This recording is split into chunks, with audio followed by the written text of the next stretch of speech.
తథాస్తు దేవతలుగా, దేవతల వైద్యులుగా కూడా పిలువబడే ఈ అశ్విని దేవతలు యజ్ఞయాగాలు జరిగే చోట ఎక్కువగా సంచరిస్తూ ఉంటారని, వారి స్పర్శతో అక్కడి పూజా ద్రవ్యాలకు మహత్తర శక్తి ప్రాప్తిస్తుందని పురాణాల్లో చెప్పబడింది. తథాస్తు అనే పదం సంస్కృత భాషలో అలాగే జరగని అనే ఆశీర్వాద అర్థాన్ని కలిగి ఉంది. ఇది సాధారణంగా దేవతలు, ఋషులు తమ ఆశీర్వాదాన్ని ఇవ్వడంలో వాడే పదం.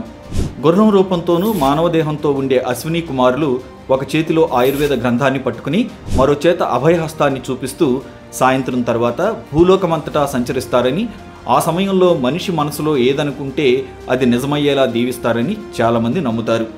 వీరి సోదరి ఉష ప్రతిరోజు బ్రహ్మ ముహూర్తంలో వీరిని మేల్కొల్పుతుందని, ఆ తర్వాత వారు తమ సోదరి ఉషను ముందు కూర్చోబెట్టుకుని రథాన్ని అధిరోహించి తూర్పు నుంచి పడమరకు ఎంతో వేగంగా ప్రయాణిస్తూ ఉంటారని, వేదమంత్రాలను జపిస్తూ తథాస్తు అని దీవిస్తారని నమ్ముతారు.